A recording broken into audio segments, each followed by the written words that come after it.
Kenisha Skaggs founded SOAR Academy in Georgia in 2011 that focuses on an individualized approach to learning that is tailored to the needs of each student, especially neurodiverse students and those with special needs, which make up about 85% of SOAR Academy's student population. Since its founding, SOAR Academy has reached more than 500 students. With a constant wait list for her program, Kenisha hopes to expand SOAR Academy in the coming months to help even more students have access to a personalized educational option. Kenisha is a Georgia native who holds a bachelor's degree from Augusta University and is also certified in the Georgia Teacher Academy for Preparation and Pedagogy program. Kenisha Skaggs, welcome to the Liberated Podcast. Thank you for having me, Carrie. I've been following you for months and I love what you do with non-traditional schools, and I'm excited to be here.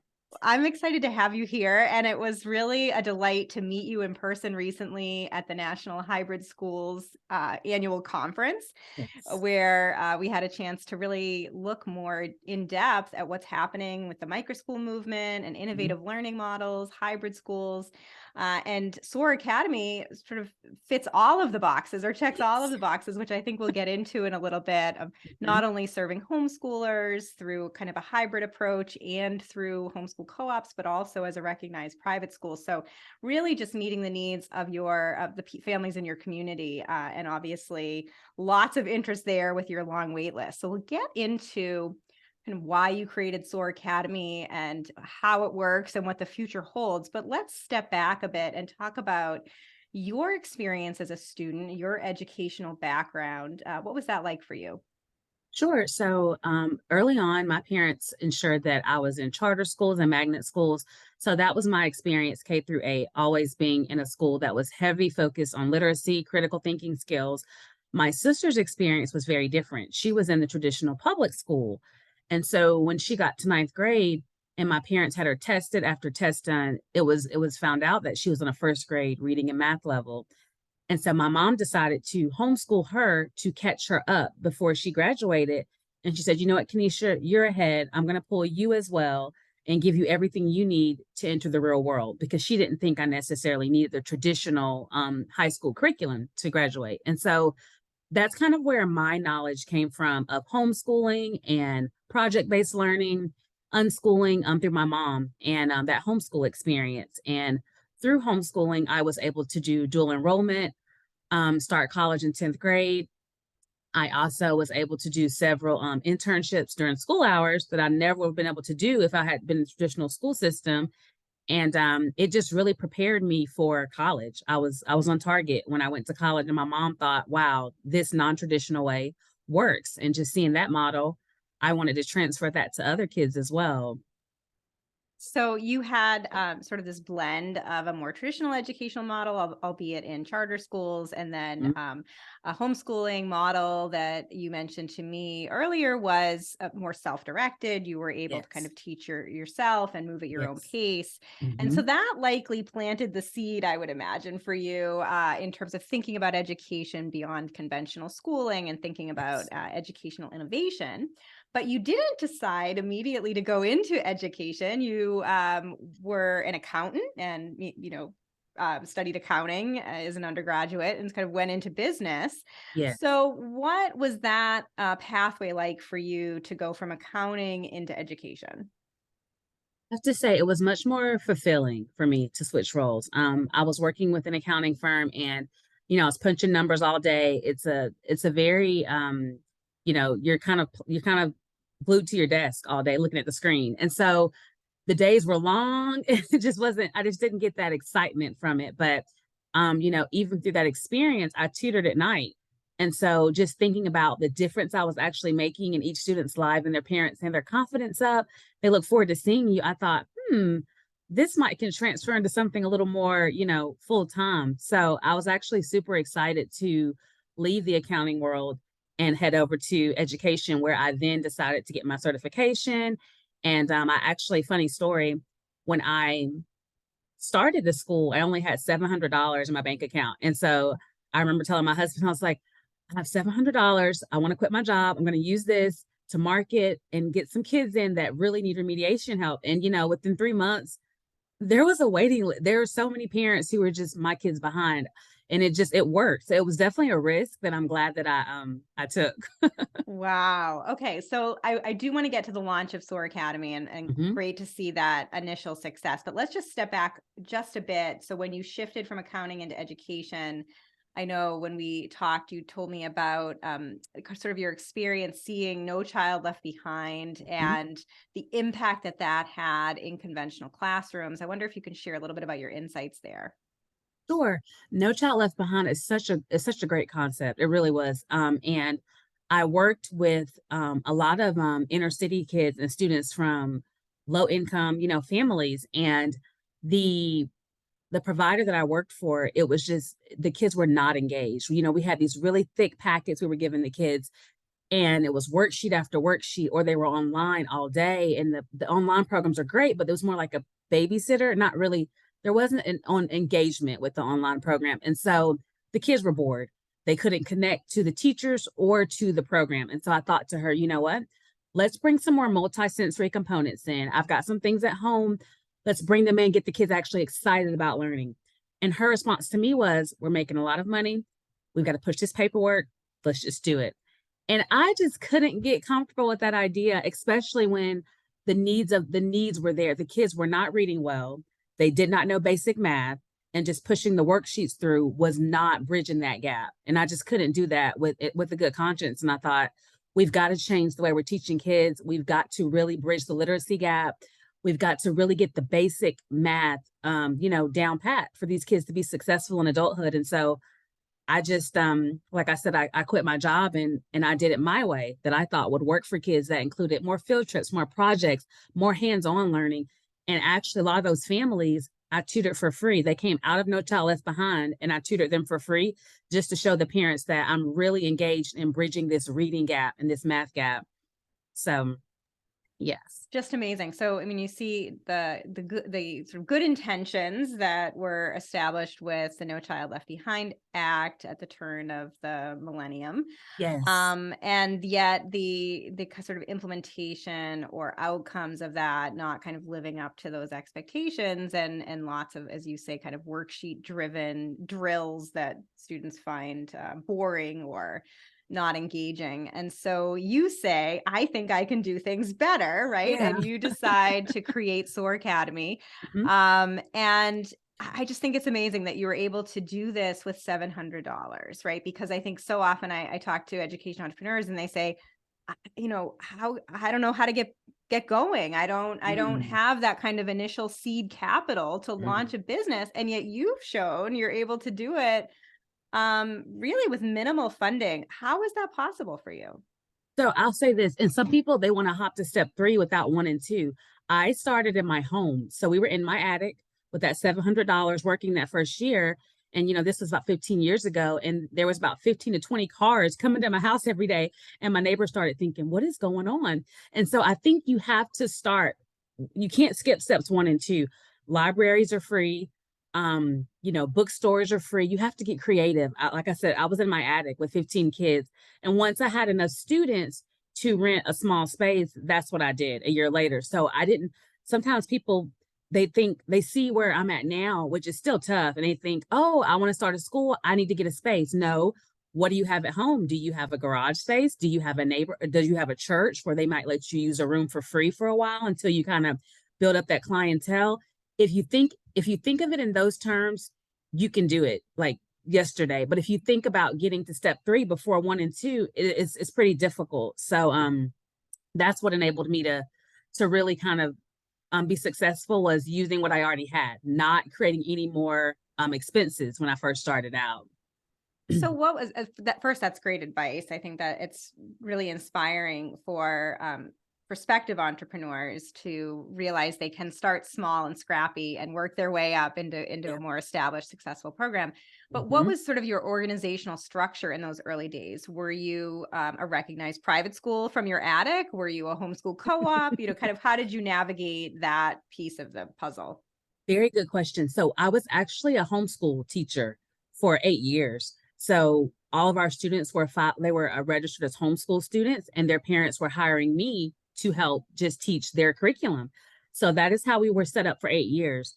And what caused us to move to the private school sector was, of course, as we grew and grew, we needed more space and more space, and the expenses increased as you reach more families. And so, as our expenses were going up, we realized that our fees were out of touch for the families that need us the most. And so, by deciding to go into the accreditation realm, we're now able to get some state tax credits, which help 50% of our kids come to SOAR Academy. So that is that is the only reason why we decided to go the accreditation route, because we wanted to remain permissionless. We wanted to be able to run our school the way we think is best. And our accreditation is such a blessing because it's a special purpose accreditation in Georgia, which is for kids with learning disabilities. So the traditional requirements of a private school, we don't have to follow. For example, you need a teacher for every single grade level. That's expensive in a traditional private school. You have to have 4 acres in a traditional private school. We don't have to have that, but we're still able to graduate students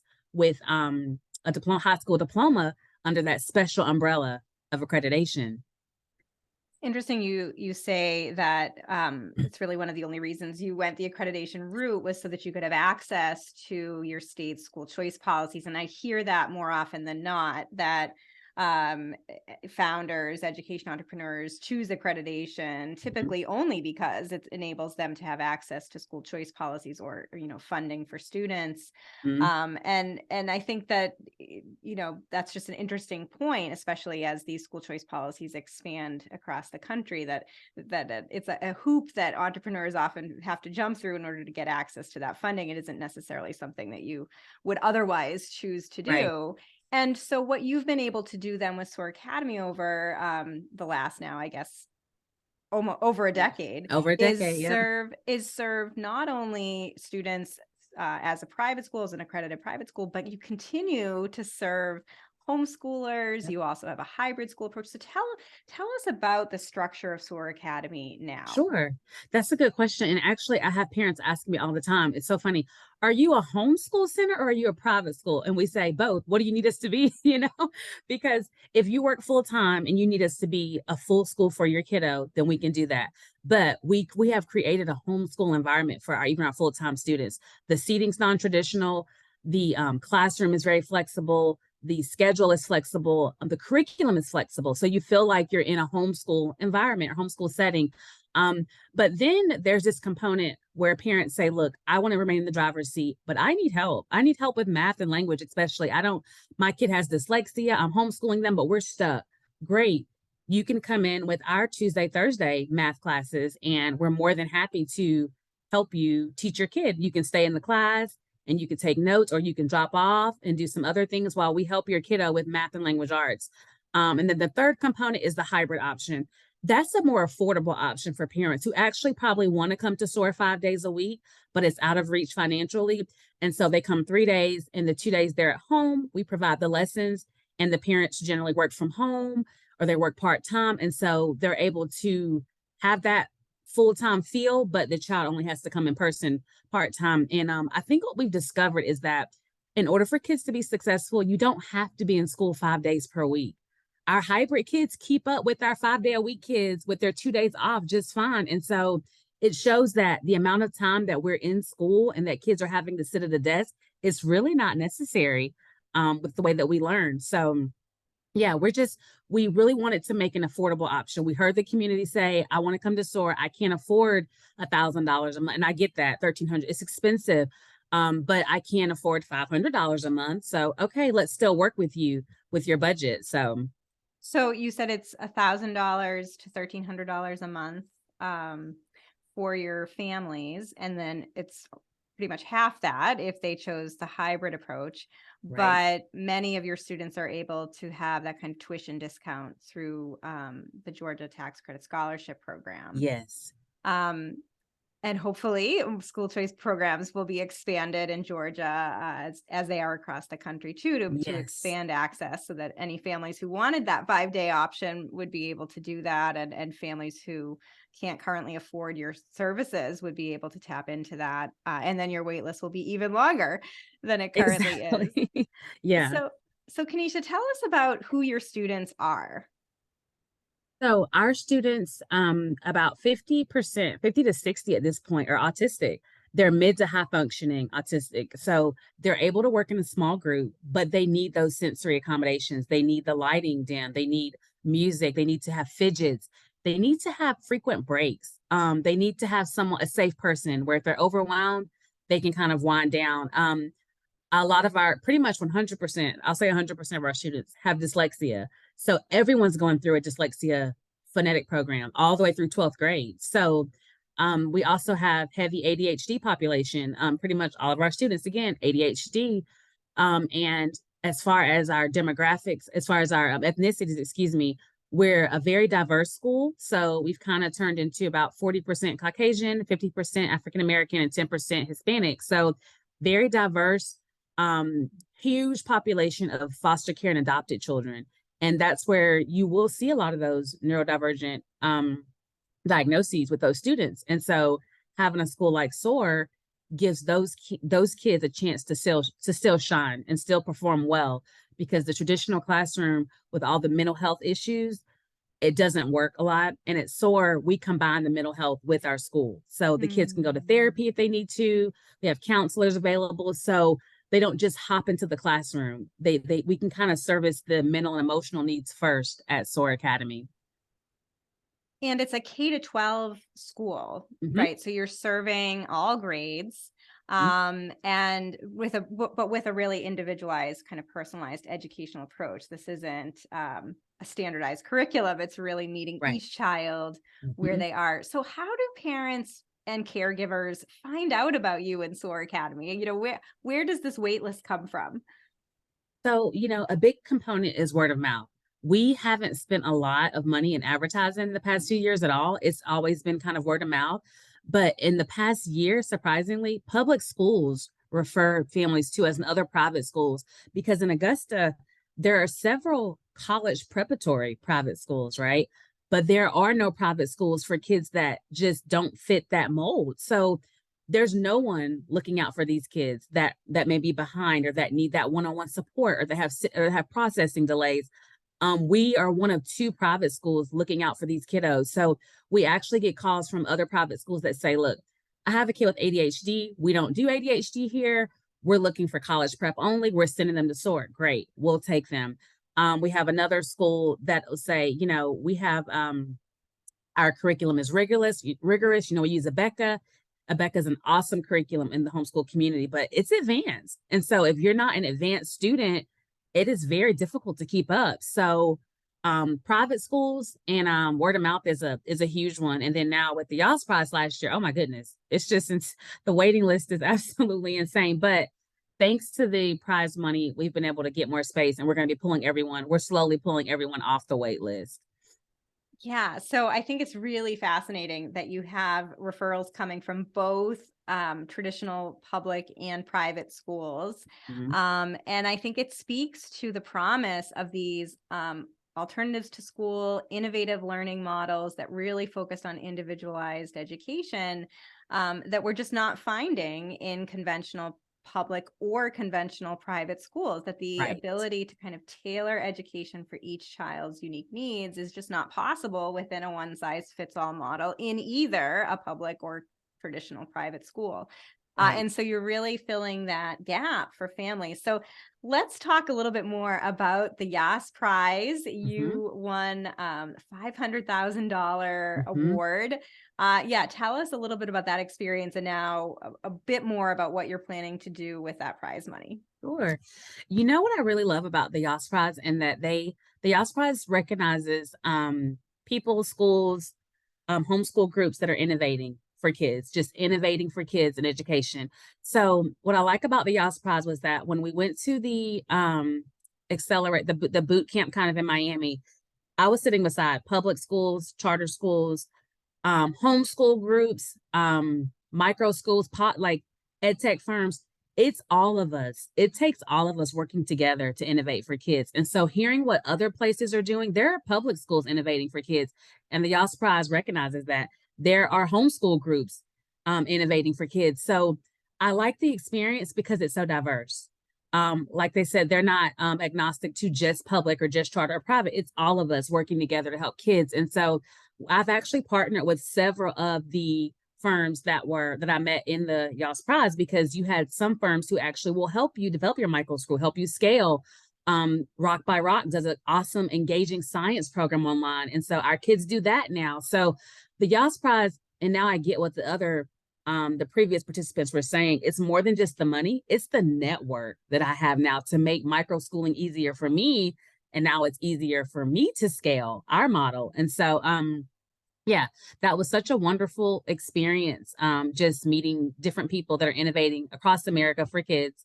And now it's enabled us to get more space. So we are partnering with a really large nonprofit firm here in Augusta. Well, they're actually nationwide. And so we will be able to announce that soon, but we potentially will be in several of their locations with the SOAR Academy micro school. And we'll be able to meet virtually with all of our locations each week and talk about what projects we're doing and get out in nature and just have the kids service the whole kid, like the real world learning that we want to do. Another component is we're buying some acreage this summer so that we can kind of make this kind of outdoor nature school idea.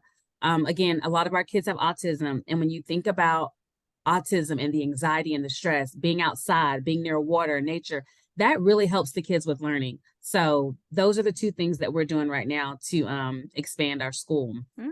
So Kenisha, give us a better sense of numbers in terms of how many students are you currently serving, how many are on your wait list, and then what is the vision or your goal for expansion over the next few years? Sure. So right now in person, we're servicing 60 students, and that's sort of the max the church can hold for the space that we have there. We have 80 on our wait list, and we are pulling pretty much most of them off for the fall. So we're slowly getting a few families registered every day. And so we hope to have them all off by the fall. And within the next 3 to 5 years, we hope and we will be servicing 500 students every week at SOAR Academy, because with the way our model is set up, and I didn't mention this, it's a one-room schoolhouse. And so within a one-room schoolhouse, you have certain groups and pods. It really doesn't have to be that only fourth grade works with fourth grade. Fourth grade can work with sixth grade on language arts, and then math, our sixth, seventh, and eighth graders work together on fractions, decimals, and percents. So that keeps our overhead down. And we think that if we can just keep leasing out these large spaces or these warehouses for our school, it's so easy to show how much the traditional model is not needed for kids to still be successful. They don't have to sit in a classroom. They don't have to be with only their grade level. So over the next 5 years, we're going to have at least 5 of these one-room schoolhouses across our city and across some of the rural areas right outside of Augusta, just showing what innovation and education can do and to change the standards for these kids. Amazing. And really reaching hundreds of students Mm-hmm. in a short period of time, and hopefully thousands beyond that over the coming years, because this model seems to be working, obviously, as evidenced by the fact that you have more people on your wait list than are actually even enrolled in your school. Parents clearly want this.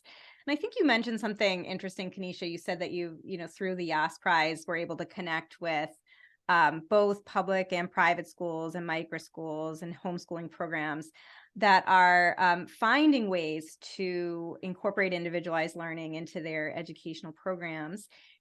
I wonder what your thought is sort of locally and then maybe on a national scale of how you see this sort of intersection of innovative learning models with the traditional system. So in the Augusta area where you are, it seems like the traditional public and private schools are referring families to you. But do you see the traditional system becoming more and more willing to also experiment and learn from, innovators like you who are showing what's possible with individualized learning? I guess, what is your kind of sense of the future of not only the traditional system, but alternative education models as well? So that's a really good question and point, because when I was advocating a lot at the Capitol this this season for school choice in Georgia and ESA funding, and it was so close. This is the closest it's ever been in Georgia to passing. And what some of the opponents said was that parents don't know how to teach their own kids, or parents don't understand the standards. They don't know. And I stood up and I said to them, what if we dissected the public school and we took from the D and F schools in Georgia 10 to 20 students and put them in a pod or in a homeschool group, and let's follow them for 2 years. Let's do a study, and then let's put them back in the system and see if their literacy scores are higher, if their math scores are higher, and say if this really works. Let's just do a pilot study on it. And so I personally would like to partner with the school in the school district. I don't really, we're not like, and that's what the YAS Prize taught. I mean, we're not separate. We don't have to be enemies. I would love to partner with them because they're sending kids to SOAR anyway. The funding doesn't come with the kids, but they're sending kids to SOAR and they're saying we cannot service this autistic student at our school. So I would eventually, this is something I'm really going to do soon within the next year, is talk to my district and say, look, here's a model we'd like to implement. We want to work with you guys. Let's do a pilot with so many students this year, 100, 200 students. Let's see if this model works, because if we make it about kids first, then it wouldn't hurt to try the model, but I don't think it's always about the kids first. So if we put the kids first, I would love to actually work with my district to try out this model. And I've seen other school districts do this. So I think like North Cass, I was talking to Corey, he was a YAS Prize finalist, and he's a public school superintendent. They don't do grades. They don't record seat time. So that's a public school district doing that. So I'm actually going to North Dakota this summer to participate in one of his Learning Institute forums he's having. And I'm going to be able to get more knowledge on that, because I want to bring that to Augusta and talk to some of the superintendent here and say, look, we've got to change what we're doing. Most of the schools in Augusta are D and F schools. The kids are not reading on grade level. So at this point, we can't keep waiting. We might as well try something different. And I think just having the attitude of partnership, not enemy, us against each other, I think that's a good place to start. Is just, we go into public schools and read to kids. We donate supplies. It's not about me against them. It's us just working to bridge the gap. Oh, so great to hear. And Kenisha, you were really ahead of the curve, right? You created a SOAR Academy in 2011 before micro schools became the it thing over the last few years, and certainly the biggest educational trend. What is your sense, and kind of looking back as one of the early pioneers in this alternative education moment, what is your sense of sort of this evolution and increased interest in alternative learning models, particularly over the last 3 years? Well, one thing was the pandemic. And with the pandemic, lots of families started homeschooling and online schooling. And what they found was that their kids were actually less anxious and their families were less stressed. And so it was something that they wanted to continue after the pandemic. They thought, my kid's happier. There's no anxiety. Our family's not dealing with 3 hours of homework. This works. And so I think that the micro school movement is just going to keep increasing, because the solutions that we're trying to put into the public school are just still not working. I remember being at the accelerator for the YAS Prize, and the former governor was there, former Governor Jeb Bush, and he said, we don't need more money. That's not the solution to education. We have to change the way we're teaching. And I agree with that wholeheartedly. We don't need more millions put into the system here. What we need smaller classes. So what really needs to happen is public schools partner with micro schools, and some of that funding goes to them to fix these issues the kids are having with literacy and basic math. And let's just partner together, and then they can go back to the system when they're ready or not. But we've got to dissect the classroom sizes. It's way too big.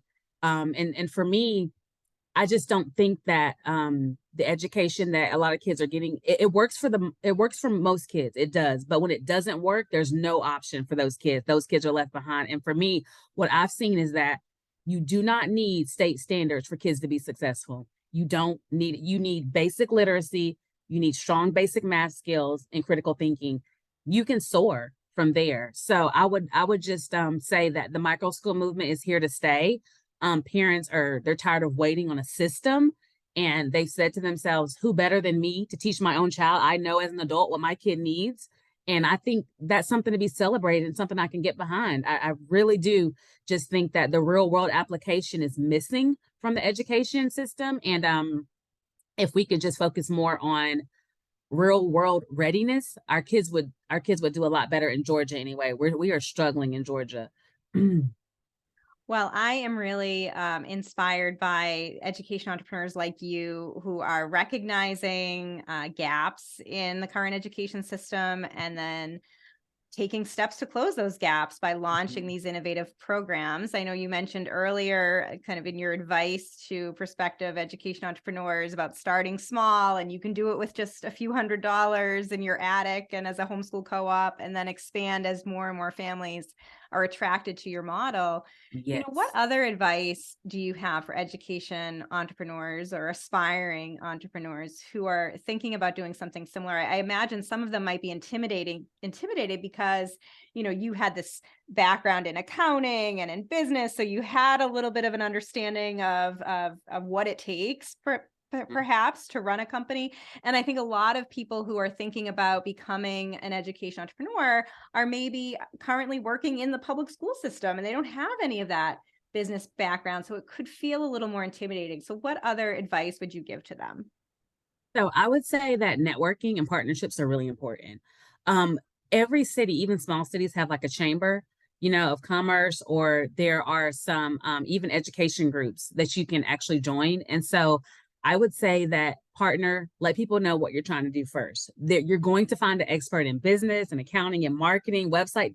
There's an expert in everything now. So if you're a member of your local chamber, that's a really good place to start. And I actually met two teachers in church yesterday. They're public school teachers, and they said, Kenisha, I heard about the Yas Prize. I saw you guys on the news. I want to work with SOAR. And I thought, what? You want? And she said, but I'm not where you're at. And I thought, you have no idea the struggle. It's still hard. It's still difficult. It looks like I have it all figured out, but I'm still learning every day. So I would say definitely network and speak to local business groups because they see what you're doing. Who doesn't want to help kids? A lot of times they're willing to help you if they hear what you're doing. And then also I would say you need a website. Even if you have 3 kids only, you need a website so people can easily see what you're trying to do, even if it's not launched yet. But having that information organized in a place where people can go, okay, what do you offer? What do you want to do? That's key. So even before you launch, have a website, join your local business connection groups, and that's a really good place to start for accounting, marketing, kind of everything. But I'm also an open book, so if you email me, I'll eventually see it. So it's just so crazy busy. But groups like Vila, the Yas Prize, just following those schools, researching those schools, Googling those schools, seeing what they're doing is such an amazing place to start for help. Well, and I love your observation that even though you've been at this for so long, you're still learning and you Oh still yeah, don't have it all figured out. Like you said, right. it's a process of continuous improvement and Mhm. iteration. And I think that that's important for, aspiring entrepreneurs to remember is that Mhm. there's not going to be a point where you're like, okay, I've got it, I'm done. It's always evolving and you're always finding that new challenge, which I imagine makes entrepreneurship for you, especially really exciting and rewarding and is really a big part of it. So, Kanisha, if my listeners and viewers want to connect with you, you said you're Mhm. an open book. If they want to reach out to you, find out more about SOAR Academy, what's the best way for them to do that? Yeah, so the best way to do that is to visit our website, soaracademy.net, where you're able to actually send us an email, which I get every single email that comes through under contact us. And like I said, I'm more than happy to. Even at the hybrid conference this weekend, I met 5 micro school leaders and they said, I'm just starting out. I need help. And they've already texted me today and I've told them what to do to kind of get going. So it doesn't take much. Sometimes I think we think about the whole apple, but again, one bite at a time, And I think I can't remember where I was reading the other week, but it said instead of focusing so much on making sure everything's so primpy and these business cards look perfect and just get the kids in the door and then build it as you go. You know what I mean? So you know what you want to do. You've got a garage, you've got a church, you've got a library, get the kids in the door and then start building the model as you go. That's what it takes to be an entrepreneur, is just jumping in there and leaping with it. So and I did it with 2 jobs, 3 jobs for a long. I remember my first few years. I waited tables in the summer. The first few years of SOAR Academy was open, so it wasn't sustainable at first, and that was okay. Eventually, the shift came where it was sustainable. So just think outside the box, and if you are creative enough, you will think of a way to make it happen. That's what I did when I was just fed up. I was like, nope, I'm taking the $700. I'm going to turn it into 7,000 one day. And so yeah, definitely message me, and I'm more than happy to help anyone. Just where do I go to get started? I'm more than happy to help anyone get going with this, because it's about the kids and they need more innovators. They need more innovators. I think they do. And you are certainly leading the charge with that and have been for many years. So kudos to you for all of the great work that you've done and now the inspiration you're providing for new entrepreneurs, and best wishes on your expansion plans. Kenisha Skaggs, thank you so much for being on the Liberated podcast. Thank you so much for having me, Carrie. I look forward to seeing you again soon.